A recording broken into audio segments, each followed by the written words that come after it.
Cart में कितनी item है, जो यूजर लॉगिन कर रहा है उसका काउंट हमने सेशन में स्टोर कर पूरा समझ के। एक कैसे वो चेक लगाया था पूरा। अब हम लोगों ने वो कार्ड डिस्प्ले करवाना है, तो कहां करवाना है? एरिया, एक व्यूज, शेयर और लेआउट। एक अब पहली बात यहां पे आपने क्या करना है बोलो?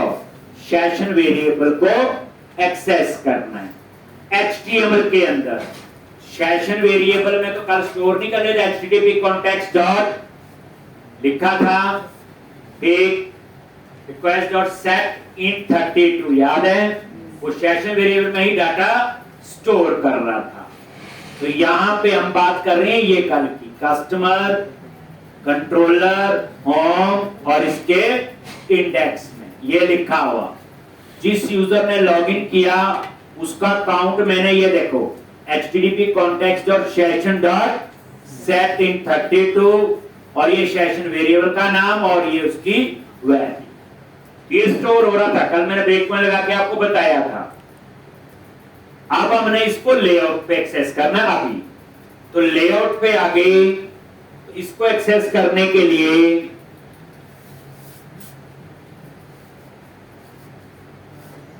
HTTP context accessor यूज करना होगा हमें। थोड़ा सा तरीका इसका अपना है।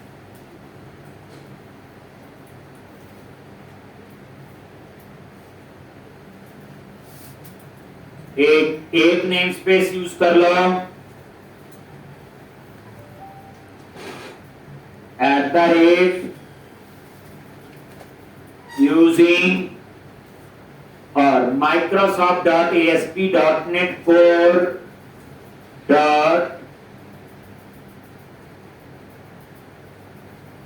this इसके अंदर है set in 32 get in 32 इसमें होगा। तो asp.net 4.http और यहां पे अब इंटरफेस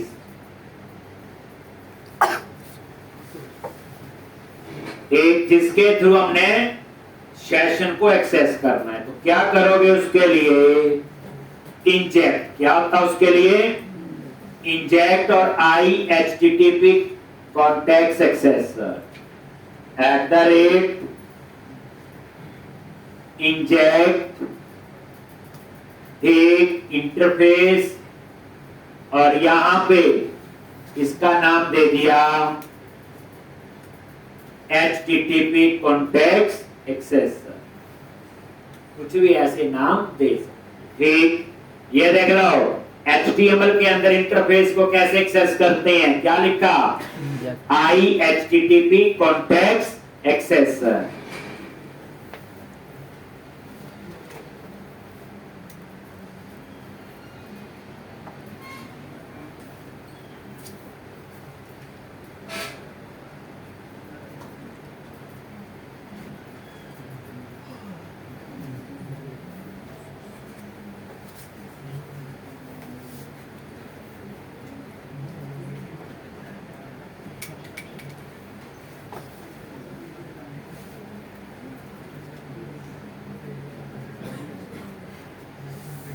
HTTP context accessor। ठीक, ये आपने वेरिएबल ले लिया, इंटरफेस है और इंजेक्ट लिखते हैं इंप्लीमेंट करने के लिए HTML के अंदर, ये याद है। और ये इंटरफेस किसके लिए होगा? सेशन वेरिएबल को एक्सेस करने।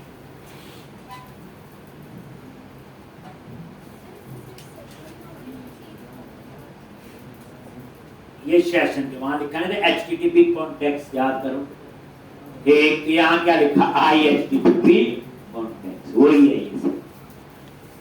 अब आप लोग यहां पे कहां एक्सेस करना है?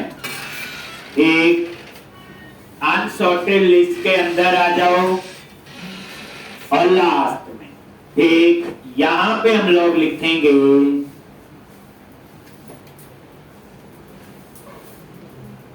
ठीक, कैसे लिखना है पहले तो हम लोग चेक करेंगे कि सेशन में है भी कुछ कि नहीं।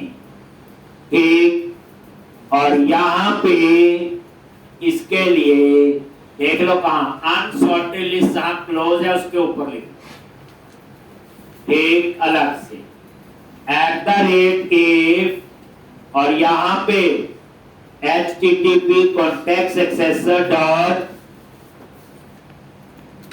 http context dot session dot get in 32।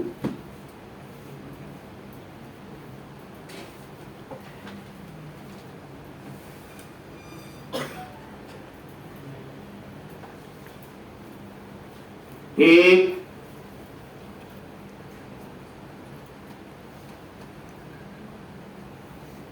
context accessor dot http context dot session dot और यहां पे st सेशन वेरिएबल का नाम क्या है ss ये देख, ठीक, is not equal to null. अगर ये नल नहीं है, एक कंडीशन और लगानी है। पहले तो ये लगाओगे http context dot सेशन में स्टोर करने के लिए होता set in 32, रीड करने के लिए होता get in 32 और आगे सेशन वेरिएबल का नेम। अगर ये नल नहीं है मतलब कहने का इसमें कुछ तो है, लेकिन हम एक चेक और लगाते हैं कहीं जीरो तो नहीं है, ठीक, तो ये उसके लिए भी चेक कर लेंगे, नल भी चेक कर लेंगे और क्योंकि काउंट जीरो थोड़ी होगा, ठीक, एंड और इसी के नीचे same http context dot session dot get in 32 sd dot ss, ठीक, और यहां चेक कर लो नॉट इक्वल टू जीरो। यहां पे लिख दिया नॉट इक्वल टू जीरो, तो अगर ये जीरो नहीं,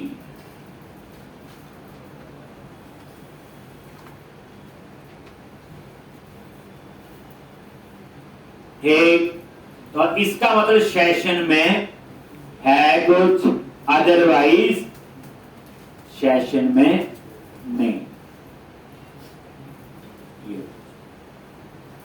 दो कंडीशन लगा दी ना, नल नहीं है एंड बाउंड। अब यहां पे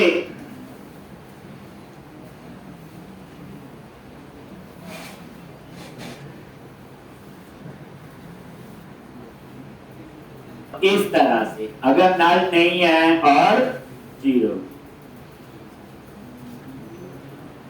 तो है, यही हुआ, नॉट इक्वल टू जीरो नहीं है, 1 होगा, काउंट 2 होगा, 3 होगा, कुछ है।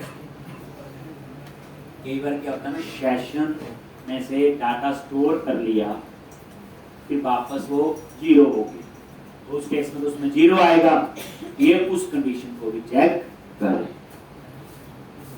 ये लगा। अब यहां पे हम लोग कैसे li टैग लगा के, तो पहले तो हम सेशन से उसका काउंट स्टोर कर लेंगे वेरिएबल where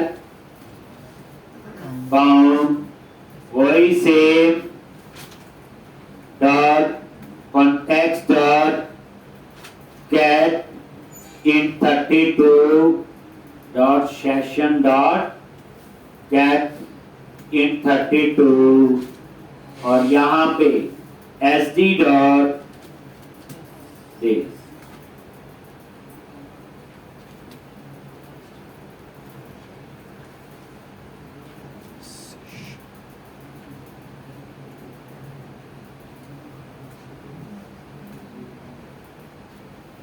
क्लियर है। और यहां पे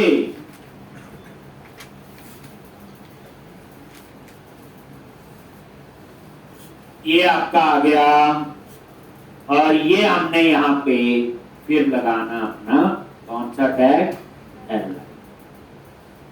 ठीक, अनसॉर्टेड लिस्ट में एल आई टैग जैसे ऊपर लगे हुए हैं। अब यहां पे हमने क्या करना है, तो ये देखो, ये क्या किया, सेशन में जो काउंट होगा, चाहे 1 है, 2 है, 3 है, 4 है। अब एल आई के अंदर हमने एक एंकर टैग लगाना है, और उसमें हमने फॉन्ट एमएसएन भी यूज करना है। तो इसमें कैसे आप लिखोगे, तो हम लोग एक नया एरिया कस्टमर के अंदर एक नया कार्ड बनाएंगे, वो तो व्यू कार्ड के लिए होगा। ठीक, तो यहां पे मैं कैसे लिखोगे, anchor ASP hyphen area, area का नाम तो आपका कस्टमर है, उसके अंदर मैं कंट्रोलर बनाऊंगा जिसका नाम रखूंगा कार्ड, अभी बनाना है, और उसमें एक एक्शन होगा, ठीक, जिसका नाम क्या है, इंडेक्स।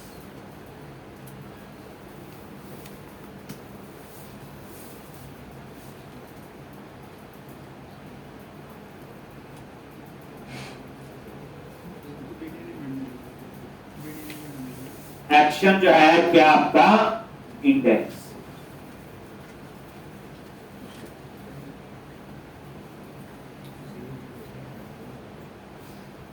एक अभी बनाना है, कहां बनाना है, कस्टमर एरिया के अंदर, और इंडेक्स एक्शन। ठीक, उसके बाद इसकी क्लास अप्लाई कर देना मेरे ख्याल से। ठीक,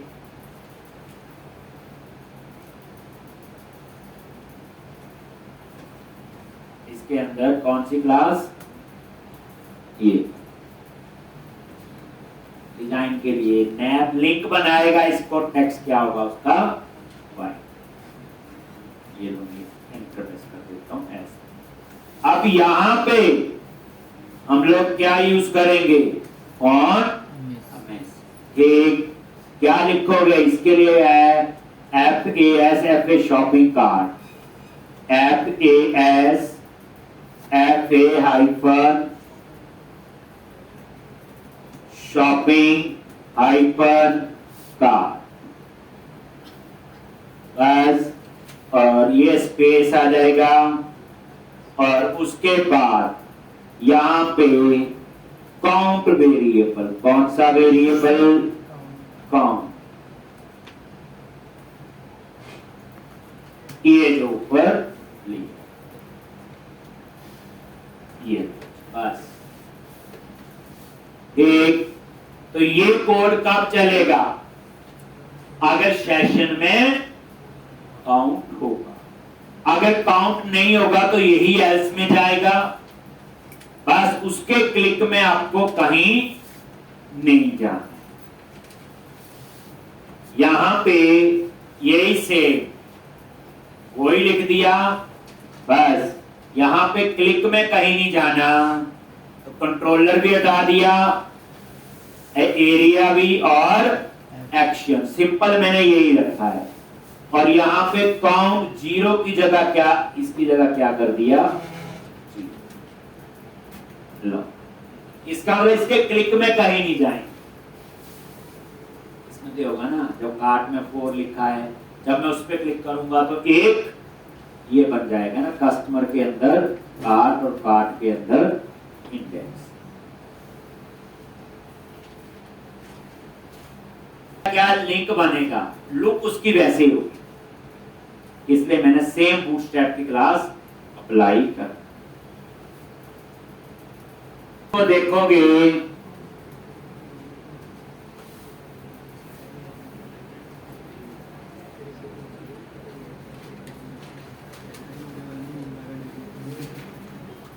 ये बन गया क्या रहा, अकाउंट 0। अगर हम लॉगिन करते हैं, ध्यान से लॉगिन पे क्लिक किया, और कौन सा था, दमन, जिसमें हमने डाले थे, और यहां पे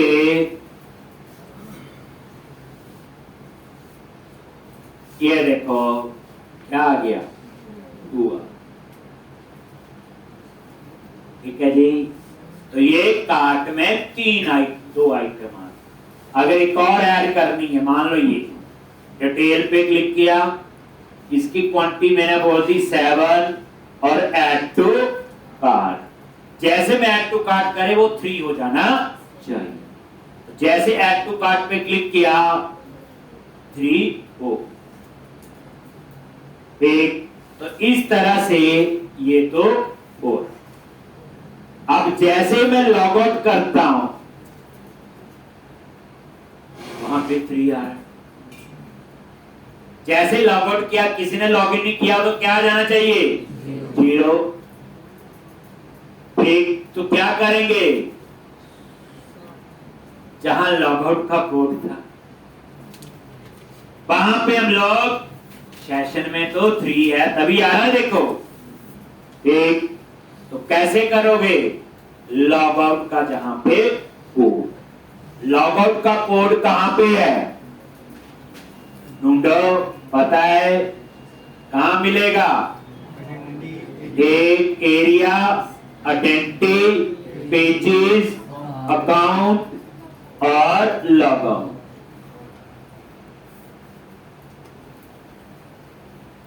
एक और यहां पे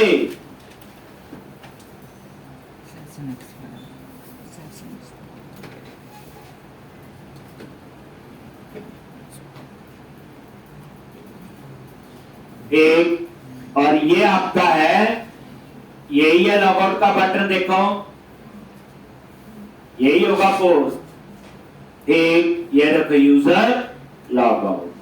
तो इससे पहले यहां पे क्या लिखेंगे,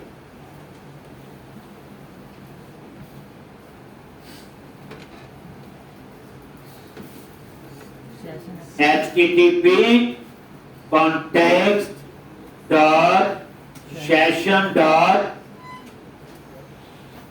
take set in 32 और सेशन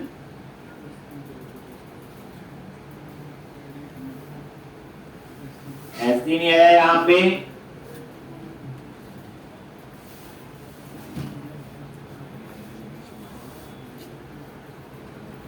ऐड कर लिया sd.ss और काउंट कितना सेट कर दिया 0। बस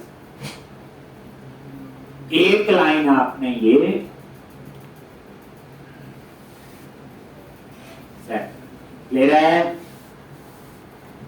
यही है बस। जब लॉग आउट किया तो सेशन वेरिएबल को रीसेट कर दिया 0, या होम पे वो इन्होंने यहां पे लिखा जो भी लिखा। अब चेक कर लो केस, रन किया तो 0 आ गया। अभी जैसे मैंने लॉगिन किया किससे, वही सेव जिसमें कार्ट में है आइटम्स, लॉगिन किया आ गया 3। अब जैसे लॉग आउट करते हो तो वापस 3। एक और भी आएंगी बाद में, तो बाद में देखेंगे जब जैसा होगा। अब आपने क्या करना है, एक चीज देखो, डिटेल और ऐड टू कार्ट पे क्लिक किया। अब एक नया यूजर है, एडमिन भी खरीद सकता, रोक तो नहीं है। लो एडमिन चाहता मैंने भी खरीदना, खरीद सकता हो कि नहीं, खरीद सकता ही है। लॉगिन पे क्लिक किया एक एडमिन से, इसने बोला मैंने ये 11 ऐड टू कार्ट, ठीक चल रहा है ये। फिर डिटेल ये भी है ऐड टू कार्ट, हो गई। ये भी खरीदनी है ऐड टू कार्ट, ठीक चल रहा है। एक दूसरे चेक कर लिया ना, और जैसे आप लॉग आउट करोगे तो क्या हो जाएगा जी, हो रहा है, ठीक है। अब हमने क्या करना है नेक्स्ट, जैसे मान लो एडमिन है, इसके कार्ट में हमने आइटम्स ऐड की थी, तो अब हम चाहते हैं इस पे क्लिक करें, that is view cart.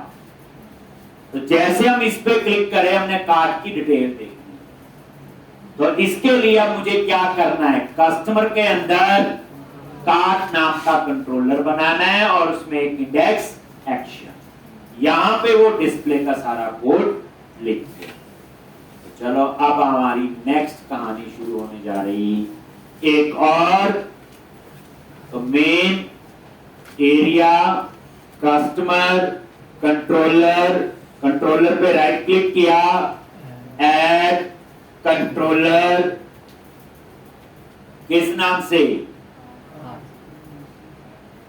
MPC5 controller, और कंट्रोलर का नेम क्या रखना है आपने, कार। इसके ऊपर आपने क्या लिखना है बोलो, एरिया कस्टमर, एरिया कस्टमर, ठीक। और इंडेक्स का क्या बना लो, व्यू। कैसे, राइट क्लिक किया, ऐड व्यू, रेजर व्यू, और यहां पे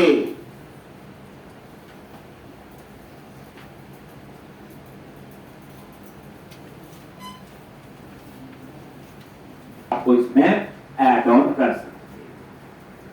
हम तो एक फ्लो, यहाँ पे ये व्यू का है, बस मेरे ख्याल से अमेज़न का राइट साइड पे, यहाँ पे वो तो पोजीशन है, वो कहीं पे भी हो सकती है। जैसे मैंने लॉगिन किया और ये दमन, और यहां पे ये देखो लॉगिन। अब जब इस पे क्लिक करोगे, आ गया। अब व्यू कार्ड का डिजाइन कैसा हो, इसका जी व्यू कार्ड, वो डिजाइन मैं आपको दूंगा, ठीक।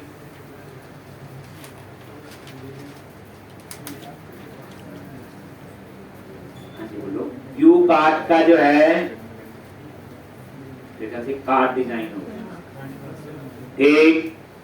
एक फाइल है कार्ड डिजाइन डॉट txt, ठीक। तो ये लेक्चर के बाद आपने ले लेनी कार्ड डिजाइन, और इसको मैंने मेन प्रोजेक्ट में ही मैं रख लेता। रखने का मकसद ये होता, कल को नेम प्रोजेक्ट पे करेंगे तो ई कॉमर्स के डिजाइन तो ऑलमोस्ट ऐसे से होंगे, थोड़ा बहुत रिक्वायरमेंट के हिसाब से चेंज होगा। तो ये देखो कार्ड डिजाइन डॉट txt, ये फाइल है, और ये है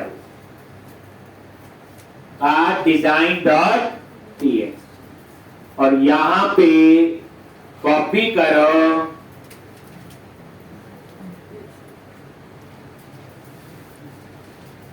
और इस पेज पे से पेस्ट करो, इस पे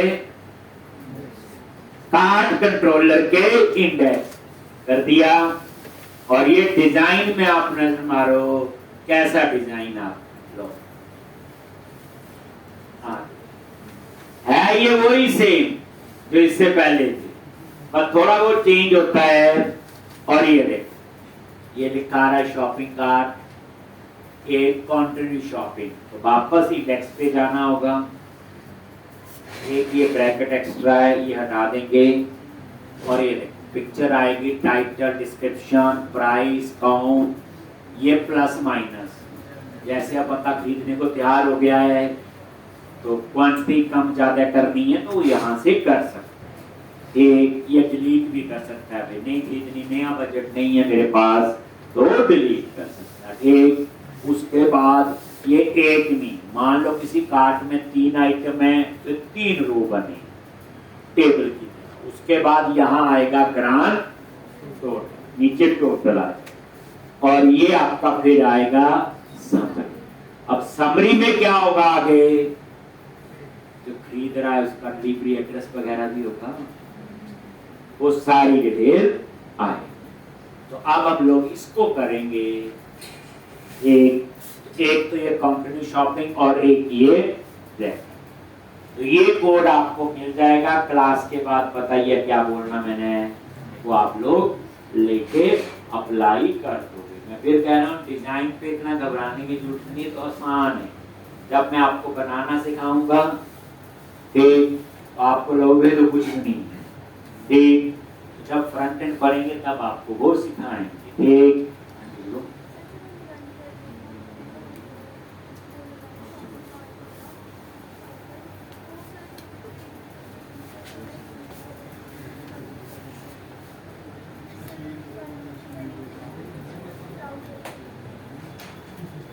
क्या हो रहा है?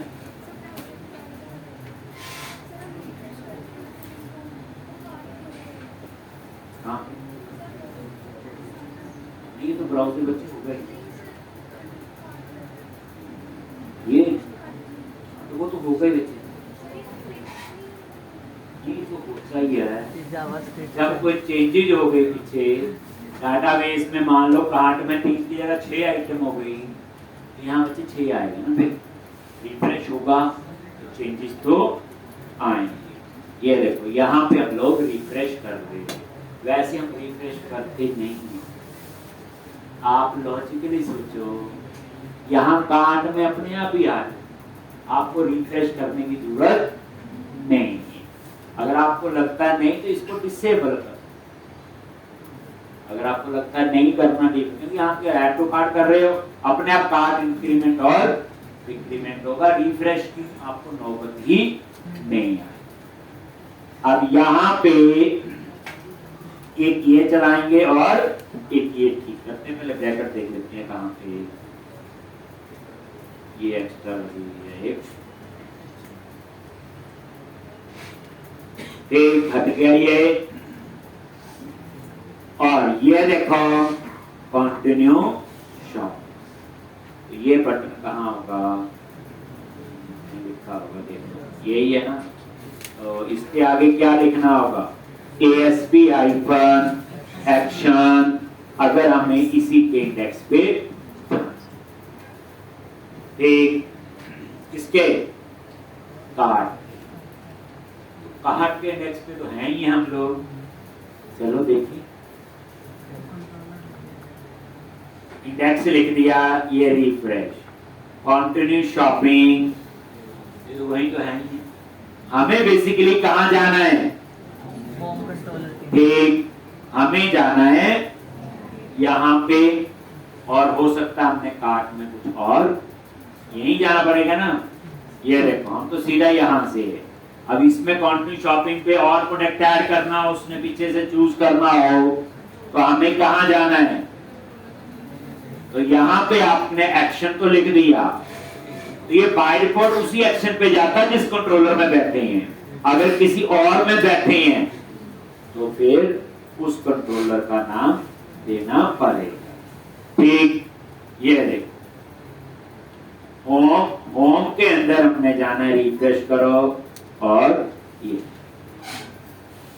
आ गया व्यू कार्ड, ये कंटिन्यू शॉपिंग। अगर आपका एरिया भी दूसरा है तो फिर एरिया भी लिखना पड़ेगा। मान लो ये क्या है, जो जहां आप बैठे हो वो भी कस्टमर एरिया में, जहां होम पे जाना वो भी कस्टमर एरिया में, तो एरिया का नाम लिखने की जरूरत नहीं। हाँ, अगर मान लो आपने एडमिन एरिया में जाना है यहाँ से, तो फिर आपने एरिया का नाम भी लिखना होगा।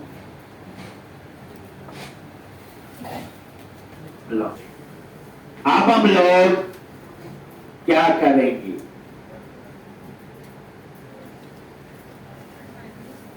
अभी डिस्प्ले करवानी है, और क्या करना है, कैसे करेंगे, और इसके लिए क्या है, कोड में जाके लिखेंगे। ये तो पहले डिजाइन है, इसके तो बाद डिजाइन आपने ऐसे लगा। अब आप लोग कार्ड कंट्रोलर के इंडेक्स पे आ गए, अब यहाँ पे आपको कोडिंग लिखनी है, तो वो यूनिट ऑफ वर्क वगैरह ले लो आप लोग। नया कंट्रोलर शुरू हो गया, एक कार्ड कंट्रोलर, एक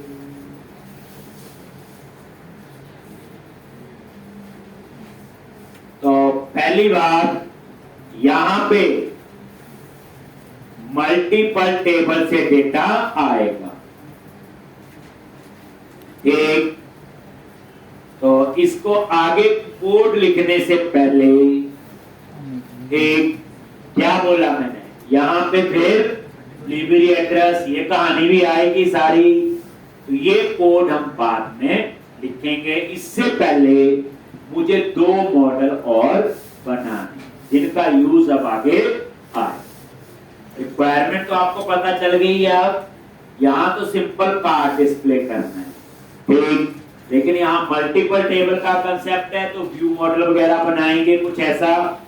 और यहाँ पे आगे ऑर्डर बनना शुरू होगा तो उसके लिए टेबल तो हमने अभी बनाए, तो वो इसके साथ लिंक होंगे। तो अब हमने वो शुरू करना, ठीक। तो अब आप लोग क्या करो, इतना कर लोगे पहले। अब आपने क्या करना है, यहाँ पे मॉडल वाले प्रोजेक्ट पे गए तो यहाँ 2 मॉडल बनाने हैं, ऑर्डर हेडर और ऑर्डर डिटेल। ठीक, तो मॉडल पे राइट क्लिक किया, ऐड क्लास, और इसका नाम दे दिया ऑर्डर हेडर। ठीक, अब ऑर्डर हेडर एक मॉडल बनेगा और एक बनेगा ऑर्डर डिटेल। पहले 2 टेबल को समझें। एक ये ऑर्डर हेडर बनेगा और एक आपका और बनेगा एक ऑर्डर डिटेल। लॉन्च कितने मॉडल होंगे, 2। पहली बात, इन दोनों की क्या जरूरत, मेन बात तो यही है, ऑर्डर हेडर या ऑर्डर डिटेल। देखो ऑर्डर हेडर में एक ऑर्डर की डिटेल होगी, ऑर्डर डिटेल में उसके प्रोडक्ट की। मान लो एक ऑर्डर में 10 आइटम मंगवाई है मैंने, तो ऑर्डर हेडर में सिर्फ मेरी डिटेल होगी, मेरा ईमेल होगा, नाम होगा, फोन नंबर होगा, ऐसे, ठीक। और ऑर्डर डिटेल में उस ऑर्डर में क्या मंगवाया, कौन सा प्रोडक्ट मंगवाया है, नहीं तो वो क्या होगा, डुप्लीकेसी हो जाएगी। क्या हो जाएगी, डुप्लीकेसी हो जाएगी। अगर आप एक ही टेबल में स्टोर करो, खुद सोचो कि उसने 10 आइटम परचेज की, तो 10 बार मेरा नाम आएगा, 10 बार एड्रेस, 10 बार फोन नंबर, 10 बार स्ट्रीट एड्रेस, सिटी, स्टेट, सारा। मैं चाहता हूं एक ऑर्डर हेडर हो, जैसे आप एक शॉप पे जाते हैं कि बिल देखा हो, बिल में कौन सी चीज एक बार लिखी जाती है, बिल नंबर, किस डेट का बिल है, किसके नाम का बिल है, उसका एड्रेस है, कैश है, क्या है, वो डिटेल बता। पेन से एक बार भरता है, लेकिन उसके नीचे उस बिल में लिखा होता serial number 1, A item, then price, quantity और amount. Serial number 2, B item, then price, quantity, amount. Serial number 3, then price, quantity, amount. Serial number 4, 5, 6, 7। आप देखो, तो जो चीज ऑर्डर में मंगवा रहा है वो बार बार लिखनी पड़ रही, सीरियल नंबर 1, 2, 3, 4, 5, और लास्ट में क्या आता है, टोटल। टोटल भी एक ही होगा। अगर मैं 2 टेबल नहीं करूंगा तो डेटा आपका नॉर्मलाइज नहीं होगा और वो क्या हो जाएगा, आपका डुप्लीकेट।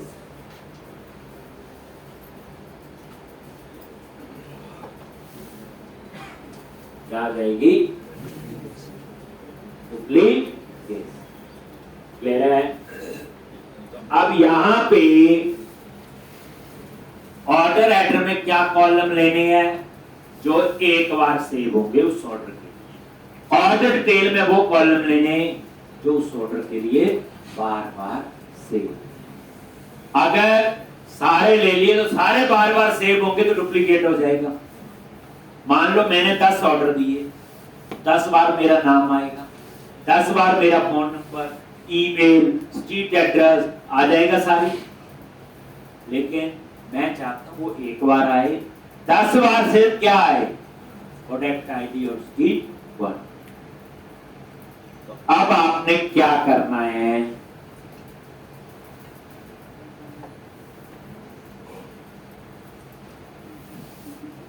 और यहाँ पे ऑर्डर हैडर। देखो आईडी तो होगा ही पहला कॉलम। अब बाकी कौन कौन से कॉलम लेने हैं तो ये देखोगे पहले।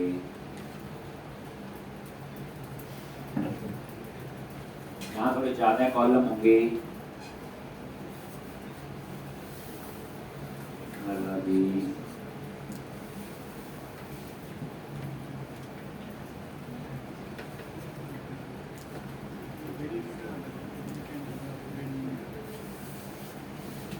लो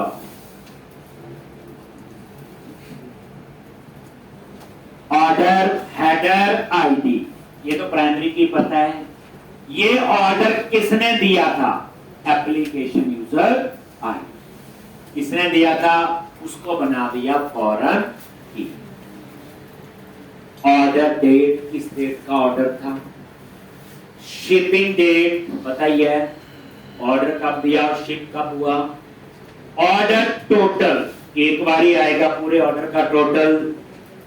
और उसके बाद ट्रैकिंग नंबर, कैरियर और ऑर्डर स्टेटस। ठीक, जैसे ऑर्डर आ रहा है तो कोरियर सर्विस वगैरह होती हैं, ये उसके। और यहाँ पे ऑर्डर स्टेटस, ट्रैकिंग नंबर होता है। जब भी आप कोई ऑर्डर देते हो आपको ट्रैकिंग नंबर मिलता है ना, ट्रैक करते रहते हैं, वही चीज। एक ऑर्डर स्टेटस। अब ये ऑर्डर स्टेटस अलग अलग होंगे कि ऑर्डर स्टेटस पेंडिंग है, पैसे आ गए तो अप्रूव है। अब उसके बाद ऑर्डर कैंसिल हो गया या ऑर्डर डिलीवर हो गया, ये सारे क्या होंगे? Order status. ठीक, ये आपका। उसके बाद पेमेंट का भी होगा। किसका होगा? पेमेंट का। ठीक,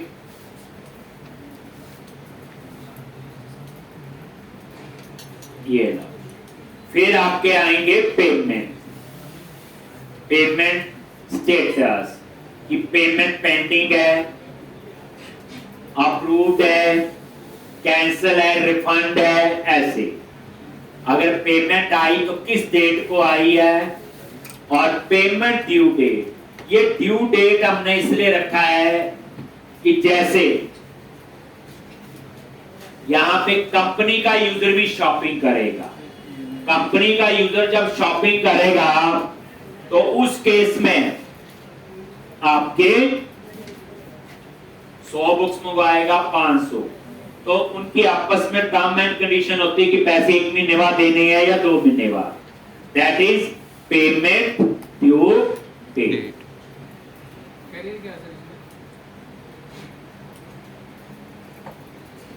ये है ट्रैकिंग नंबर। क्या होता है? ऑर्डर दिया हुआ करने को दी। ठीक, और ये कैरियर सर्विस है। कोरियर सर्विस नहीं होती जैसे। ठीक, ये वो। ठीक, ब्लू डार्ट से आया है, किससे आ रहा है, ऐसे अलग अलग होगी। ये उसके।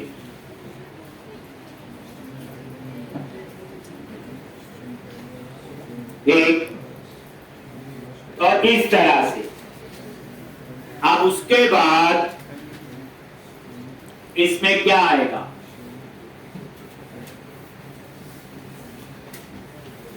अब आपने किसने ये ऑर्डर दिया? आप बोलोगे एप्लीकेशन यूजर आईडी में तो है इसने ऑर्डर दिया, ठीक है।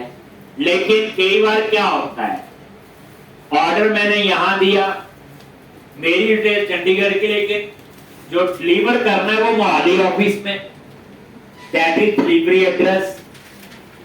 तो अब उसके बाद क्या आएगा? यहां पे, तो यहां पे नेक्स्ट कॉलम आ जाएंगे आपके ये सारे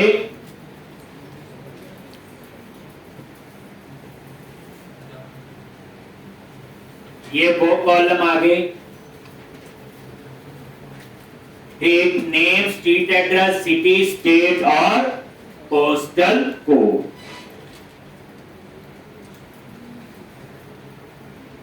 ये किसका आएगा? जहां ऑर्डर डिलीवर करना है। कई बार क्या होगा, जिसने ऑर्डर दिया उसी के घर आना है, जिसने लॉगिन किया हुआ तो उसी की डिटेल आ जाएगी यहाँ पे। जो हमारी एप्लीकेशन यूजर में याद है, ये सारे कॉलम एप्लीकेशन यूजर में हैं, देख लो चाहे name, street address, city, state, ये देखो एप्लीकेशन यूजर में गए, यहां है ना, देखो है कि नहीं, ये यही कॉलम आपके यहां पे आ गए ऑर्डर हेडर में। तो ये बेसिकली डिलीवरी एड्रेस है। अगर एक्चुअल में देखा जाए कहां ऑर्डर डिलीवर करना है उसका नहीं। यहां दो केस हो सकते हैं, जिसने लॉगिन किया उसने अपने घर ही मंगवाना था तो उसकी डिटेल ठीक होगी, जो एप्लीकेशन यूजर में डिटेल होगी हम उसी को डलवा देंगे, यहां पे लिखेंगे नहीं। दूसरा केस है उसने डिलीवर कहीं और करवाना है तो डिलीवरी एड्रेस दे देंगे, वो बस इतनी सी बात है। ठीक, तो इस तरह से ये आपका ऑर्डर है।